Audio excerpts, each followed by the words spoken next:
Hi, this is Margie Geiler-Alanese. This week on Shining Bright, we're getting social. We'll cover why you need to think about sharing your story and then dig into the how. Learn a little bit about the purpose and use of a variety of social media platforms and get some tips on cutting through the clutter, including building your own brand with marketing expert Jodi Oleen on Shining Bright by FarmHer. Welcome to Shining Bright, the FarmHer radio show, all about women doing great things. Women who are making the ordinary extraordinary. Women following their passion, taking action, and making a difference for themselves and others. Join me, Margie, as your host on Shining Bright by FarmHer. Hello and welcome to Shining Bright. So we have got a very fun episode lined up for you all today. The theme of our episode is getting social, why and how, right? Okay, so guess what? We're going to talk about why you need to be putting yourself out there, why you should be sharing your stories, and a little bit about some of the different ways that you can navigate that, and maybe a few tips and tricks along the way. And we're obviously going to tell that in the vein of, how we do it, right? Because that's what we do here at Shining Bright. And so the really fun part is we have a guest here in the studio, Jodi Oleen, who came all the way from Manhattan, Kansas to be on the podcast or to do other things. But, she's here. She's here in the studio. Hey, I'm here in this amazing studio and it's all pink in here, which is so cool. I'll take a picture before we're done. You guys, we have, our studio is in our home. It's in it works as a studio, but it is like just a room in our house in our basement. We have these lights that are up lights that we have used for events and other things, and they're turned to pink right now. So like Jodi said, it's like a slumber party in here. It is. It's totally a slumber party. Yeah. Welcome to the pink party. So Jodi, for anybody out there listening who has not heard you on our podcast when you've called us from Kansas in the past, can you tell us a little bit about yourself? Absolutely. Thanks, Margie. My name's Jodi Oleen, and I run a Jodi Oleen Consulting, which is a marketing and PR firm. We focus a lot on digital strategy, really developing brands and putting together programs that really add value, whether that be to clients or to customers or organizations, whatever your business may look like. Awesome. And we cross paths a lot. We love the work that you do. And I think, no matter if you're one person out there, no matter if you have a small business, no matter if you have a big business, whatever it is, we all have a brand around us, right? So this is the conversation. So don't tune out if you're thinking this doesn't apply to me, because I promise you it does, right? Absolutely. Personal branding is a huge thing. Yeah, it is. And then obviously all the way up, business, organization, small business, large business, whatever. Yeah. Yep. So it matters for you. So there's your cue to stay tuned, because we're going to kind of step you through this, because here's the other thing that I know. This is sticky isn't the right word. I don't know what the right word is, right? Like navigating the social online world. There's so much. And I mean, I know we've obviously talked about this plenty, but it can be a really big thing. So we're going to try to break it down a little bit. And I guess the first question, why do I need social media? I get that question a lot. People say, why does this matter? Why do people need to be sharing their stories out there? And so I know you've answered that question a lot too, but like I said, we're going to catch you on the recording saying it today. Why, if somebody's listening, is it important for them to think about how to share their story? That is an excellent question, and one, yes, definitely answered before. When you're talking about why, obviously we all have our goals that we're all looking to reach and looking to work towards. And I think one of the biggest things that allow us to be more effective at our goals is having a team of people around us to support us. Mm-hmm. Oh, yeah. And social is a space that can do that. You can effectively build communities that support you, that inspire you, that show you where the next step is for your business or for your personal brand. Social is a great way to really get a lot of feedback and make a lot of connections to propel you to your next step. Yeah. Connections, right? Like connections. And especially in an industry like agriculture, I mean, it can be a niche when you think about the rest of the world. that connecting with those people that maybe personally matter to you, or maybe you feel like matter to your business, is important.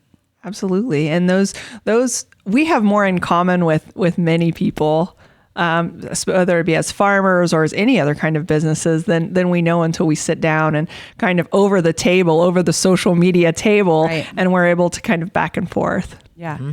Yeah. Social media table. I like that. That's good. Erin's here too, by the way. Erin hasn't said anything yet. I know, I'm just smiling and nodding. She agrees with all of this. I do 100%. I'm sorry, Erin. I just kind of. No, it's good. I'm going to jump in. Don't worry. I'm only used to looking one way in the studio most of the time. So Jodi's here too. So, okay. With that. So it matters no matter if you are a single person, not thinking about a brand or a business. It matters if you're a business. It matters if you're a business that's working with individuals. Putting yourself out there can open up so many different things, and it can be scary and it can seem overwhelming. But like I said, we're going to break that down just a little bit as we talk through some of these different areas out there and how we participate in those and how you might think about how you can too. So stick with us here on Shining Bright.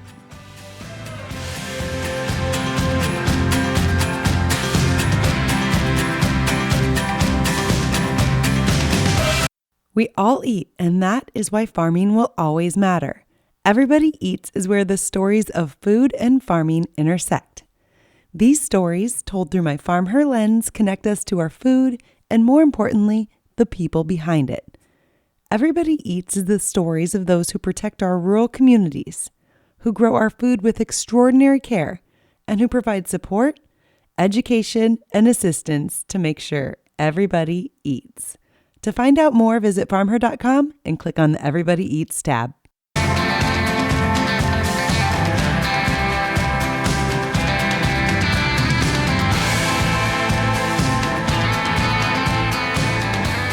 We are back, and as promised, we're going to be digging in to some of the different areas that are out there as far as social media goes. And so I'm going to start this conversation with Facebook. And I think that the best way to start talking about this is to talk about how we all use it. And I think the interesting thing, so any of you who don't know, we are all like basically the same version of each other here in this room. We are all within less than a year different in age, and obviously we all have some sort of connection to agriculture and, we're all women.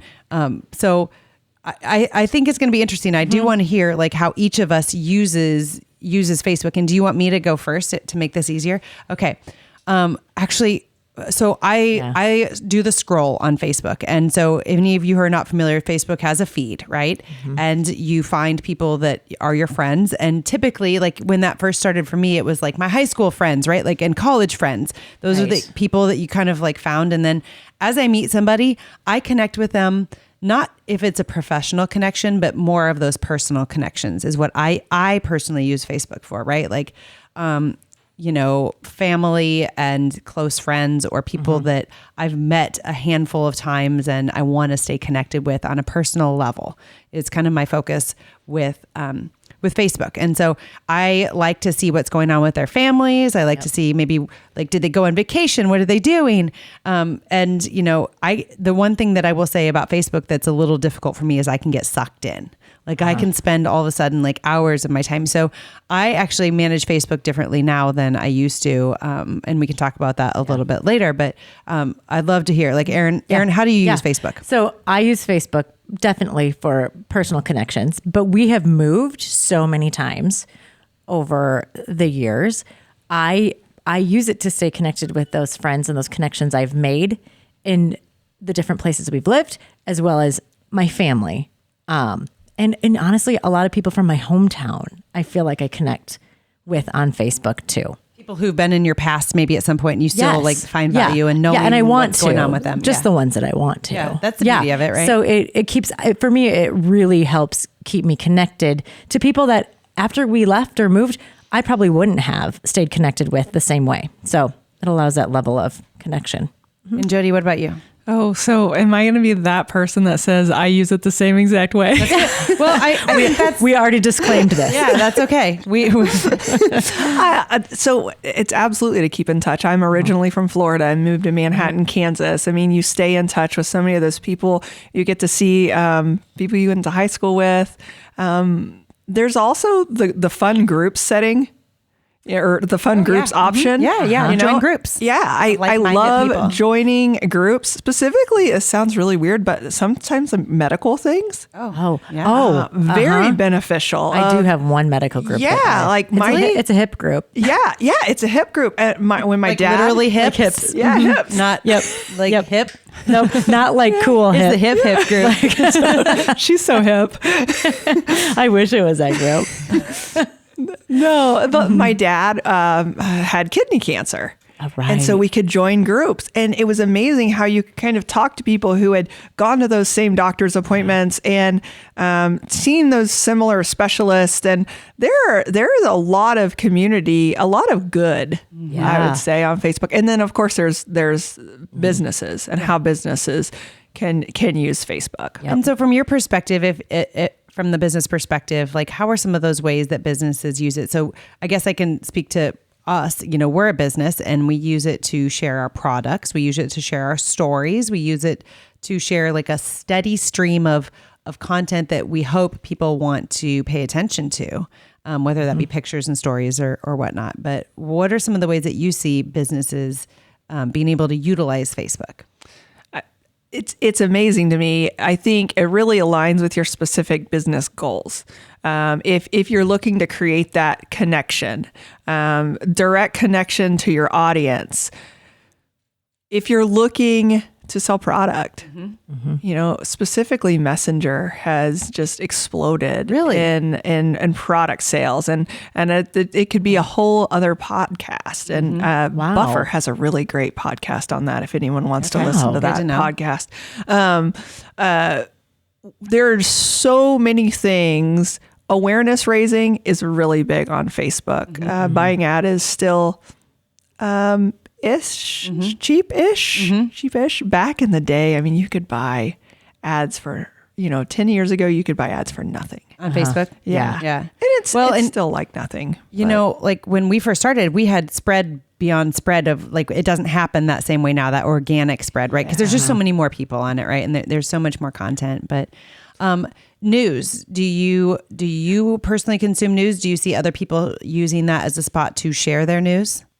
Absolutely. I feel like news has grown. And we talked a little bit about this. I don't want to get ahead, but we talked about Twitter a little bit, but that's another huge news place. But I think Facebook, of course, especially when we've got live events, live coverage of events, live things that are going on that are huge and affecting our nation, we can go to Facebook and kind of count on that feed to be there. Yeah, I guess I consume most of my news there because I don't turn my TV on for the news. You and most of the people that we survey, I don't turn my TV on for the news either. Yeah.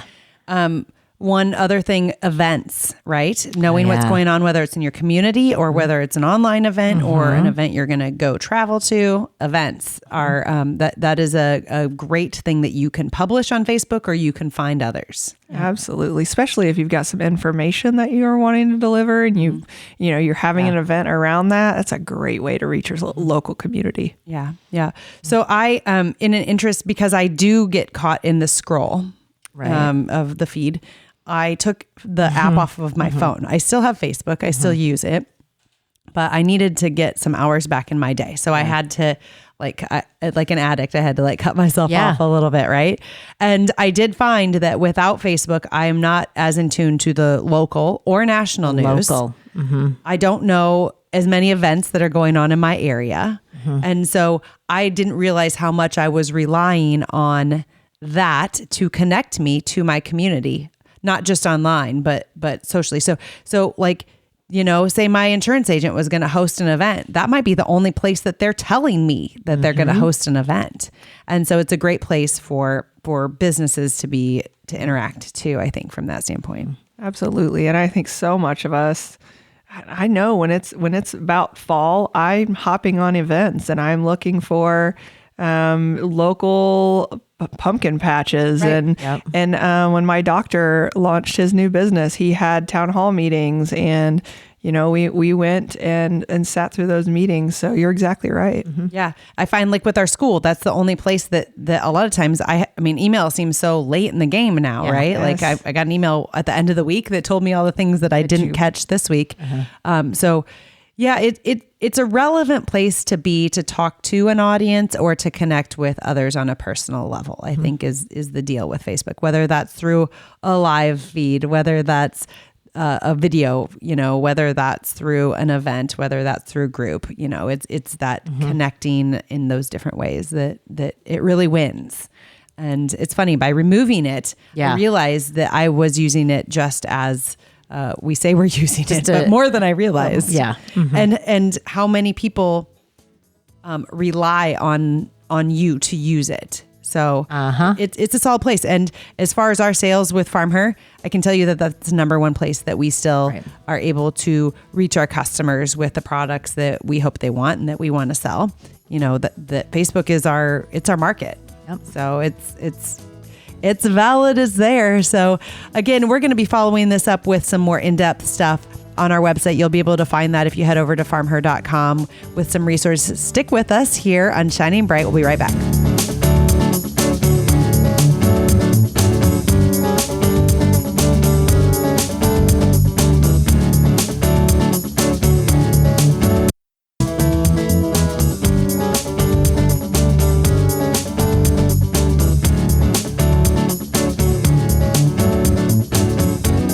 Are back. So we're digging into the next social network, I guess. And the next one that we're going to jump into is Instagram. So Jodi, I'll let you start, since you got you had to be the Me Too person there at the end, because I guess we all are, like I said, in the same demographic kind of area of life, right? So, but I'd love to hear what is your go-to as a user of Instagram? So Instagram specifically, I want to see things that inspire me. Pretty things. That move me. Yes. That make an impact. Stories. Yeah, I love the stories. Stories are where it's at. I agree. So just to break that down for anybody who maybe you don't spend a lot of time on Instagram, because a few years ago, I didn't even know what a story was. And I was like, what are we talking about?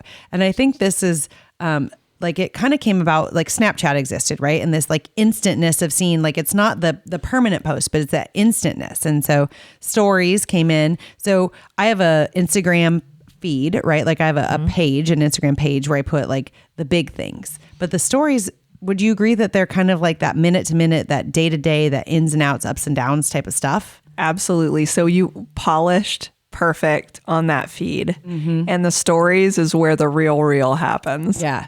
And you can do video, you can do pictures, you can connect people to a link. Again, from a business perspective, we find value in it. We can connect people through to any parts of FarmHer or drive them to it. But as a photographer, I love Instagram. The visual part of Instagram, I get a good feel out of it, versus I don't always get that when I'm over on Facebook. Because I think with Facebook, you see more the back and forth, words, and it feels a little more contentious and a little more and on Instagram, I agree. It's pretty. I mean, you can find the contentious stuff there, but ideas and it just kind of envelops you a little bit more, right? Absolutely. My Instagram is much more tailored to me. Is it? Yes. I feel like Facebook is so vast. I actually went through and cleared out a bunch of things, even on my Instagram. And so it's really just the things that make me happy. Right. And I guess, it's kind of inspirational. My favorite thing is on Instagram is Ever Eve's Instagram, because they do outfits every day. Oh. And I will just go in. I'll go in and be like, okay, I know what I want, because I saw this person try this on with this. And I love that. Yeah. Yes. Because I don't have to think about it when I go in to shop and find something. But yeah. And the other things are travel on there. Travel. I follow Australia's main page, their travel Australia page. I bet that's beautiful pictures ever. Wow. Yeah. Ever. Yeah. Yeah. Make me sad. But it's much more customized to my interests and only the pleasing things. There's nothing on there that I don't like, or that like annoys me or ticks me off or whatever. Cause that's what I get in Facebook sometimes. So it's, yeah. So let me ask you this. Do you comment on things a lot, or do you mostly just look at Instagram? I seldomly comment. I will like things. And if I do, I'll send messages on stories. Yeah, you do message me back on my stories. Yep. What about you? Do you comment much, or do you? I mean, what's your like participation level as far as back and forthness? So I guess I didn't mention my passion thing, my beautiful thing to look at is horses. So that's where I hang out, is looking at pretty horses on Instagram. Yep. And I do like to comment, mostly just to support the folks that are doing great work.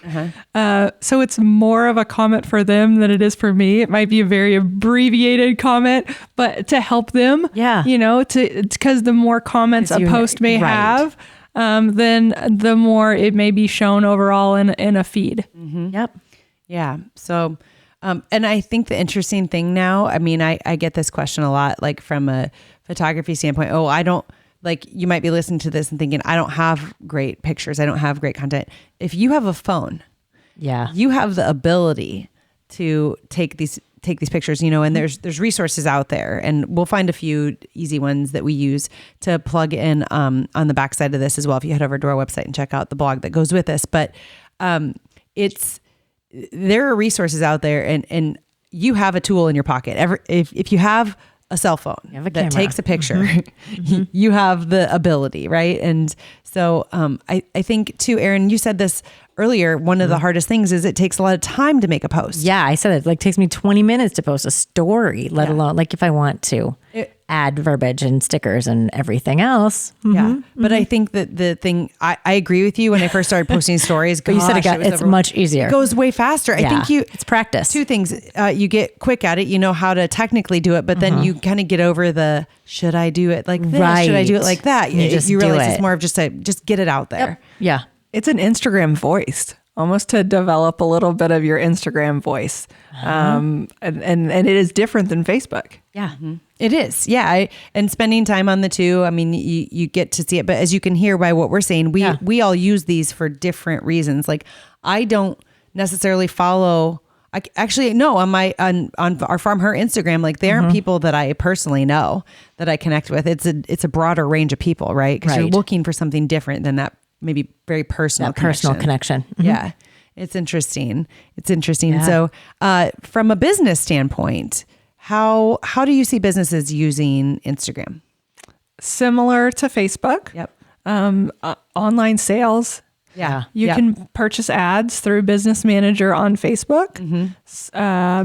You can engage and raise awareness of your brand, specifically with stories. This is really fun to ask questions. Right. Yeah. I will follow questions. I don't typically ask them, but I love to read through them. In your story feed, you can put a question and people can say yes or no, or can they have more answered than that? Absolutely. Yeah. You can ask like a full question of like, how was your day? Obviously you want to do something more interesting than that. But well, Jodi, let me tell you.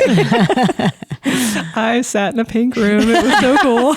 And a sleepover. No. Yeah. So you can ask questions, and this also provides you a little bit of opportunity to poll your audience. Yeah. Poll your customers. Hey, we're bringing in these new options. If this is something you're interested in, let us know, or just kind of that feedback. Yeah.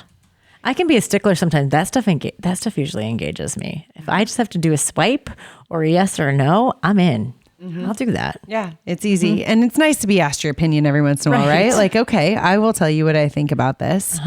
But it is a useful thing for us too. And I think as a very visual brand, right? Like it's important to us. We have all the pictures, like boatloads. I can share pictures every day for the next 10 years and never run out of pictures. But it's important, I think, to do. And one thing, there's kind of this mix that goes on for us, right? Like of the different things that we show on our Instagram. Like sometimes there's FarmHers, right? And sometimes there's what's going on here at FarmHer, and there's merchandise, and Instagram can support that mix too from a business standpoint. But I think what I'm hearing is people like to engage in different ways again. And that is super, super important. So with that, let me give a shameless plug for FarmHer here. We are on Facebook. We are on Instagram. We are on Twitter, Pinterest, wherever you want. We're at FarmHer. And that's the @ symbol, the word FarmHer, and the number 1. You can find us on any of these. So if you yourself are kind of wondering like how to use them, we definitely are like aren't the be all end all, but you can see maybe how we use those and how people engage with us out there. So it's a good thing to go check out, right? Because we try to be everywhere, which can get tough. And we'll talk about that in a little bit too. So stick with us because we have more discussion. We've got a few more of those social channels that you might be thinking about that we're going to jump into here on Shining Bright.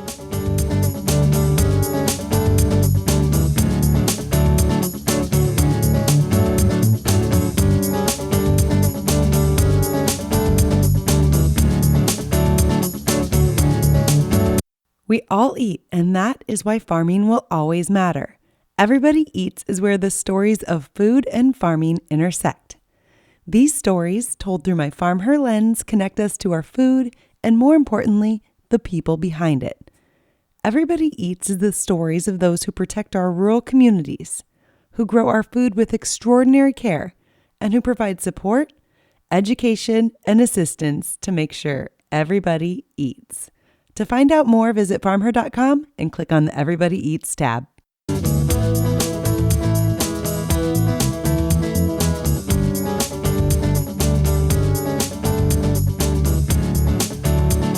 And we are back with your market data on women who are in the range of 40 years old and use social media. Yes. We're here to tell you how we use it. No, but seriously, like as you think about it from a business perspective or a customer and individual perspective, I think it's all good conversation. So next up, I want to talk about Twitter. And I can start it off by saying I don't really use Twitter. Like we have FarmHer stuff out there, but I will be very honest in saying that Tony, my husband, he's not going to talk because he won't talk on this. He uses Twitter all the time. And so he posts our FarmHer stuff on Twitter, like our videos and stuff, but I never do because Twitter's a whole different beast in my brain. Right. So which one of you want to talk first about how you use Twitter if you do? Okay. So I feel like I've been jumping into Twitter a little bit more because my husband too, he is the only social media that he has and he engages on there.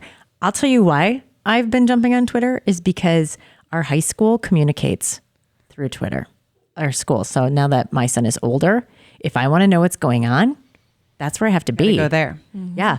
Open gyms, lifting, events. It is all there. Our activities, teachers. That's where everything's posted. Mm-hmm. I find that interesting. I know. Yeah. Which I feel like, well, I used to use Facebook for that. For elementary, I'd say it's Facebook. And now I know how some of my friends are like, I don't have Facebook. So how would I know? And I'm like, oh gosh, now I know how you felt because although I do have a Twitter account, I'm not engaging. So I have been on there a lot more, but in the past, if I'm going to jump on there, a lot of times if there's like breaking news, I'll go on and watch a trending information to see what's going on sort of like real time. In my brain, it's a real time like news thing. So I have used it for that in the past too. And that is That's it. So Jodi, are you in the same boat as us or different? So I have so many things running through my head right now. Okay, good. I'm excited. I can't wait to hear it. Let's start with back in the day. I was like Twitter lady. I hung out there all the time. I was at the scheduled chats. I lived it. And then I got kids and then I live diapers. Because Twitter requires like regular participation, right? Yes. Like, I guess if that's what you say, it's a conversation. And how many characters do you get on Twitter? Do you know? 140 characters per tweet. That's all you get. And so it's quick, it's to the point, and it gets it out there, but it relies on a lot of back and forth. So you're saying before you had kids, you had time for more of those conversations. Absolutely. But I think this is interesting. So can I geek out for a second? Oh, yeah. Okay. So this is all about your end goal. Where you live socially, and I mean socially means like social media and which network. like you use that for your school. I use Facebook for our school communication. It's an elementary school. All of these networks are really about our end goal. I know so many farmers who watch the markets on Twitter. You know, visually, Facebook and Instagram, obviously with like YouTube and all the video, like they're just so satisfying. But Twitter really is that place for that quick, fast. And I know so many, specifically men, I have to be honest. Yeah, which I think is interesting live too. There, live in that space. There's a style there, maybe. Yeah, I think maybe like the male form of communication, it's well set up for that, right? Because like if I call Tony, he has like 6 words to say and then he's done on the phone.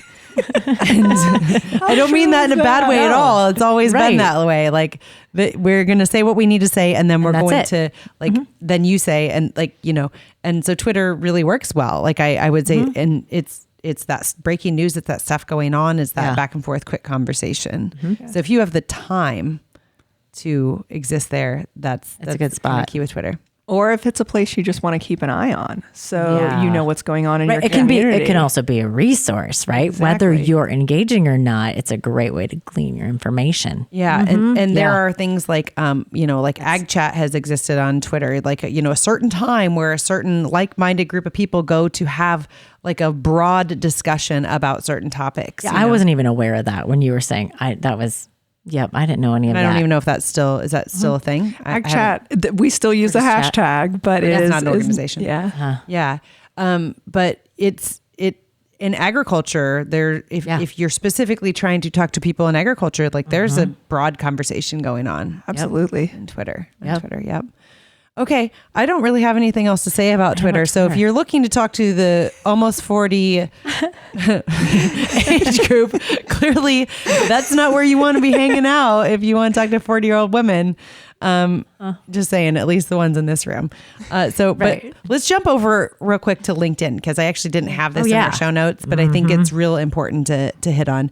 So I myself have been shy around LinkedIn. LinkedIn is a professional networking site, I think is the goal of it, right? More from the business angle. So if people want to connect with me, I do connect with them. I've always like said, okay, sure. Like you can be in this network, and it's different than Facebook where I keep it more to my personal. Yeah. But I wasn't like using LinkedIn at all until recently, because people can see if you look at them on LinkedIn. So I could go look at Jodi right now, and Jodi gets an alert that says Margie's looking at you, which is creepy. And that doesn't happen on Instagram. That doesn't happen on Facebook. That doesn't happen on Twitter, but it does happen on LinkedIn.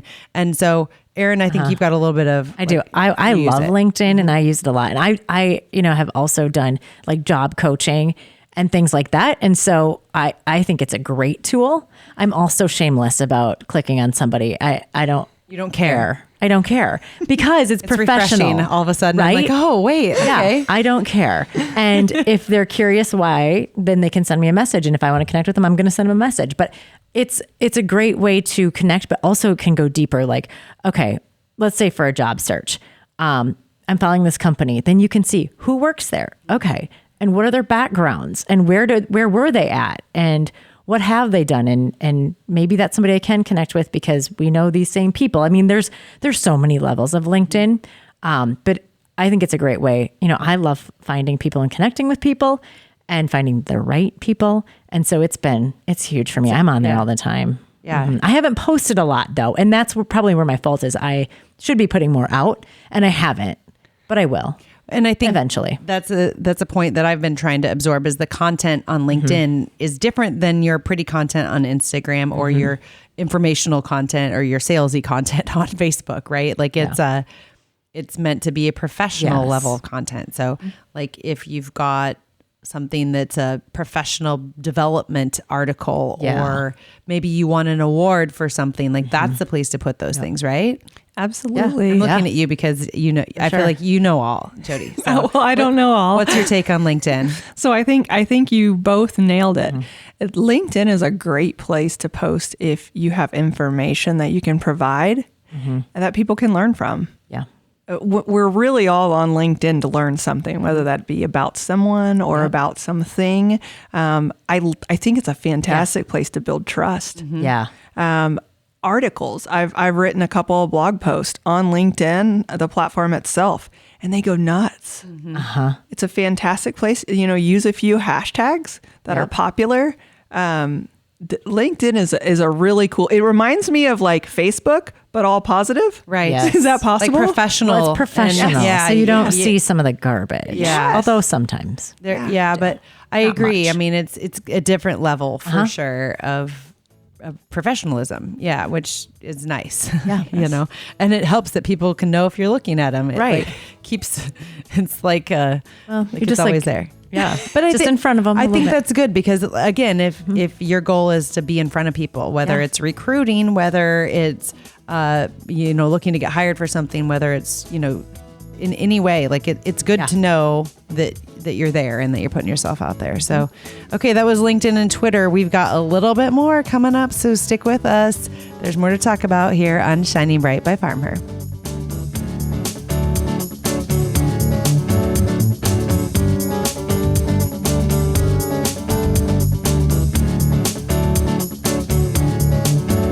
Hi, this is Margie Geiler-Alaniz. Next week on Shining Bright, we'll be talking with agriculture wellness advocate and FarmHer herself, Adrienne DeSutter, who is raising awareness, providing education, and building connections as a resource to farm families in her own state of Illinois and beyond on Shining Bright by FarmHer.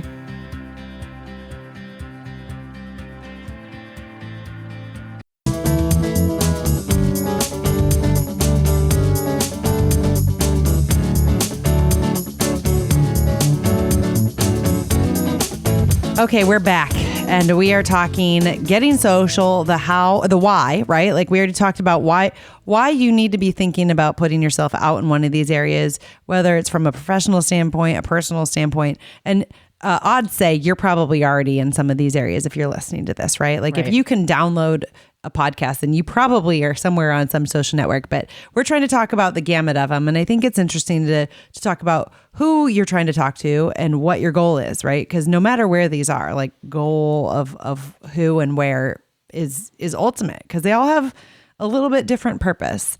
So next I want to talk about YouTube, which is something unique to me. So I guess I could say that my kids almost exclusively watch YouTube. Like that is where my kids, they will watch Netflix. They will watch, I suppose Hulu or some other streaming thing if we have it. But YouTube is like their easy answer. Like they will watch short videos they'll watch videos of other people doing something. I'm like, or you could go do something, child. Right. Like actually do it yourself. No, they just want to watch videos of other people doing it. But it's like the next version of reality TV, right? Like it's a peek inside. So I think it is one of the biggest platforms out there, I think, and it's obviously growing. We've had YouTube TV, the paid for platform in our house. It's a video platform and it's what it is. And it is a Google product too. Am I right? YouTube is connected to Google. It is. And also it comes up in Google search, which is really important to use your keywords correctly on YouTube. Yeah, good. Good to know. And I guess this is jumping backwards a ways, but Facebook owns Instagram too. These are always, I think, interesting things to know and thinking about how you're using it or the interfaces and how they work on the backside. But this YouTube is linked to your Google account. And so we in recent we've had a YouTube presence for a long time, but we didn't have video early on. I mean, I'm a photographer, right? So there wasn't a lot to post there. And so now that we have the TV show, we every week post a handful of videos on our YouTube page, and it's good, but it's just a whole different area of content. I can't say that I spend a lot of time watching YouTube videos. Do you watch YouTube videos? My children watch them constantly, so I'm caught in the crossfire. But we watch a lot of other children playing with children's toys. That's a lot of what we do. Right. I know. And then I do play my Christmas songs on YouTube. So you listen to music on YouTube. I listen to music. Is there like a visual part of it, or is it just listening? Just listening, so I don't run my battery dead on my phone. Okay. So our podcast is audio on YouTube as well. You know, there's not a visual part of it yet, but yeah. So I mean that's interesting to like you use it for listening purposes too. What about you, Erin? I have used YouTube on my own one time, and that was last winter when my husband was gone and it snowed like 5 inches, and I knew I couldn't just drive through it on my driveway, and so I used YouTube to figure out how to run the mammoth snow blower in our garage, and it worked. It was fantastic. Yep. Otherwise, you said it, I'm caught in the crossfires. Otherwise, I am annoyed with it because my husband's like, watch this video. And my kids are like, oh my God, watch this Like video. funny I'm like, videos? yes, Just I don't whatever. want to watch a video because I am to do something else. And so really, it annoys me. Yeah. It does. Tony's pointing at me because this happens here too. He's like, you got to see this. Watch this video. I think that the thing I would say about YouTube from this, right, like is that there is content specific to what you want to learn. And I know Tony uses it a lot. And our household in general, we bought a little camper, like a travel trailer, right? Not an RV, but I learned that probably from YouTube, the difference. No, seriously. It's a great place to get reviews on things. So from a business standpoint, like if you have huge. a camper company and, you know, it's a great place to connect with people that way. I think the hard part for a lot of people is like, you have to be on video, you know, like, which is a scary next step from these other platforms we've talked about. It can be. Another really cool way to use YouTube is you can buy ads on the platform. Oh. So if you happen to have like a TV spot or like a video that you get produced, you can actually pay to promote that. And so it could be on like keyword searches. So let's say you're a business and you could do things that are similar to your brand, and then that video would pop up and play, which we all hate those videos probably, but we do watch some of them. I mean, I know I've been caught by some ads. Exercise videos is another thing that I do on YouTube. I just thought about that. Yeah, I do. I have an app that connects through to YouTube videos that are short. I guess I do too. I have an app and it's very short. Some of them are YouTube, some of them are not. I didn't think about that. So if you're in the 40 and above set, you're looking to learn something from what you're doing on YouTube. If you're our kids, then you're looking just to be entertained by somebody else doing something funny or not funny or whatever, right? Exactly. I think there's a difference. And that probably is, I'll be interested to see as like our kids get older and older, right? Like, will the way that they use that continue to stay the same, or is that just like a maturity thing? I don't know. I don't have the answer there. No, me neither. And I have to say, our 15-year-old it does do quite a bit of how to on there. So it might just be a maturity thing. Maybe because our younger two obviously just want to watch playing, and now we're getting more into how to fix, how to, and we have seen some videos that how to XYZ really work. It's interesting, and you can learn about something that you would never otherwise know, you know, in a pretty quick way, and see like 10 different people's viewpoints on it. Yes. Yeah. Like whoever you are listening, you can go post a how-to video on YouTube right now, and no one's going to tell you if it's right or wrong, up, down, in between. Like anybody can post anything out there. Yeah. Yeah. So, and it's definitely a real valid place for people to connect with agriculture. I think, you know, I mean, we obviously see that with the TV show, you know, the video is a building thing for sure. Yeah. And so it's important. So that's YouTube. We have just a brief moment of time left in this segment, but Pinterest, a real quick one to hit it. So do you use Pinterest, Jodi? I love Pinterest but I cannot because I will be on there forever. Yeah. Like I like all the pretty things, pin all the things, like outfits, sayings, home decoration. Those things, right? Those are the three things. Food ideas, recipes, like quick and easy recipes. I mean, all of those things. It's really focused. I mean, I know men use it, but I would say it's very focused on women. Well, here's right? the funny thing about my Pinterest account. I have a Pinterest account, and I do outfits, home decor. It's basically it. But there's also welding and egg shops. And those are not mine. Those are my husband's, because he logs into mine, and he has used that so efficiently, and he has then incorporated those things in his projects. So I get all these like notifications. I can always tell when he's been on there because then all of a sudden it's like welding, metal projects, whatever like, it I is. was not looking these things up. Yeah, but it tailors it right to what we had been doing. And I used to use it more than I do now, but I used to use it more too. But I would call Pinterest a visual how-to. So if you've got something that you want to share with people, like how to make a wreath or how to whatever, like you can, it's just a place to go to see those pretty things, I guess, almost like you see on Instagram, but like how to like do them or access them, or it's like a step further. Pinterest. But I can't spend much time on there either because I'll get caught on there. Yeah. I do love it. It's a great idea. Fabulous for whoever you are that started Pinterest. But time. So I think what we're going to talk about, we're going to close it up on this next segment, but talk about some of the reality in using these. So we'll be right back here on Shining Bright.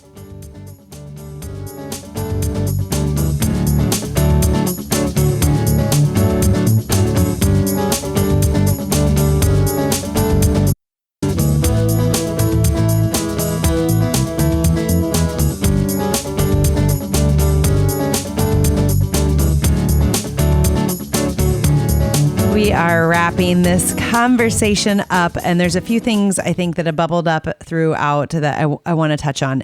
And the first one is time. And again, we in this room are all moms. We have busy lives. We have jobs. We have communities. We have all the things around us. And so I've heard us say in different ways, like you said with Pinterest, like I don't have the time to be on there, or Twitter, I don't have the time.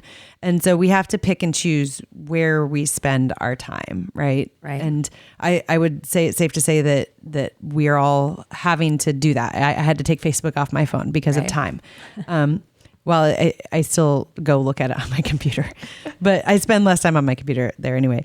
But so, Jodi, I know we've talked about this before, but the ability to be successful in your use of these, if you are coming at it from a business standpoint or a personal standpoint, what's the biggest thing you see in how, like if you were going to tell me like how to be successful in using one of these platforms, what does that take?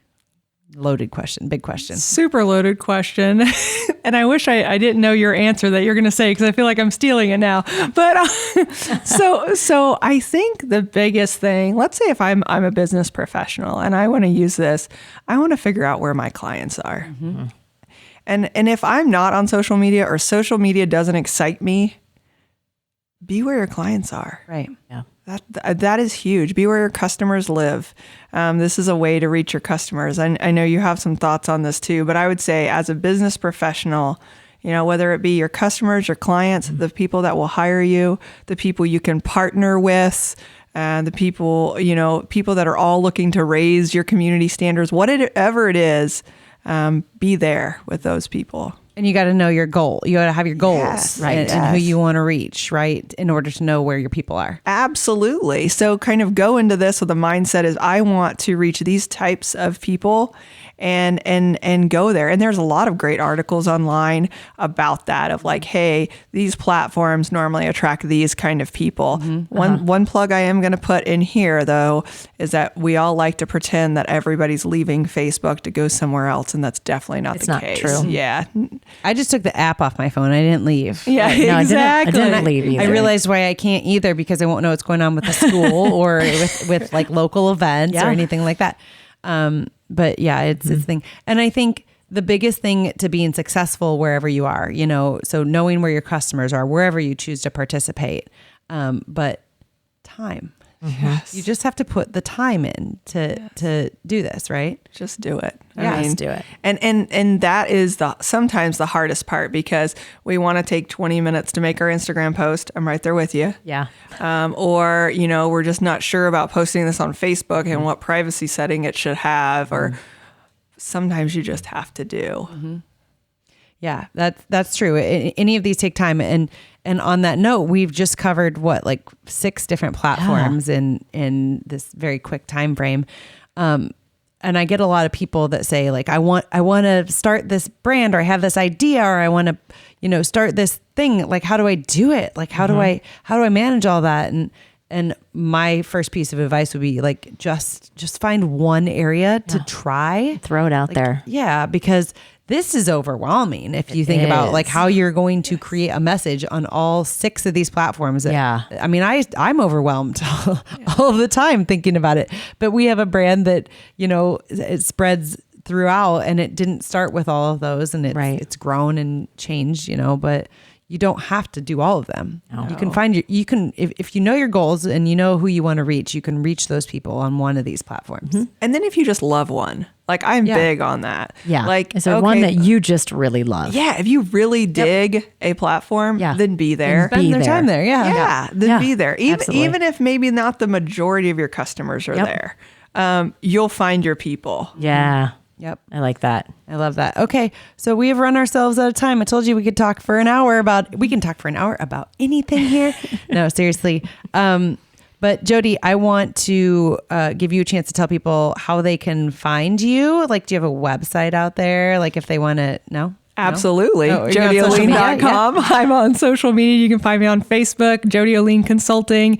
You can find me at JodiOleen.com on my website. I am Jodi Oleen on Instagram, and I'm a public person. So you'll get to see a lot of cute kids and horses and donkeys and stuff like that. Yeah. But find me. I'd love to visit. JodiOleen. JodiOleen.com probably gets you to everything. And again, head on over to FarmHer.com, look in the blog.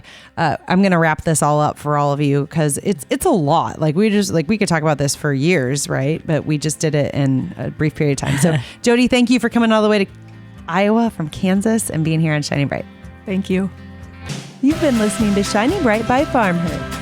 Be sure to listen Saturdays at noon and Sundays at 1 p.m. Eastern on SiriusXM's Rural Radio 147 and the SiriusXM app. And now, go shine bright. Hi, this is Margie Geiler-Alanese. This week on Shining Bright, we're getting social. We'll cover why you need to think about sharing your story and then dig into the how. Learn a little bit about the purpose and use of a variety of social media platforms and get some tips on cutting through the clutter, including building your own brand with marketing expert Jodi Oleen on Shining Bright by FarmHer.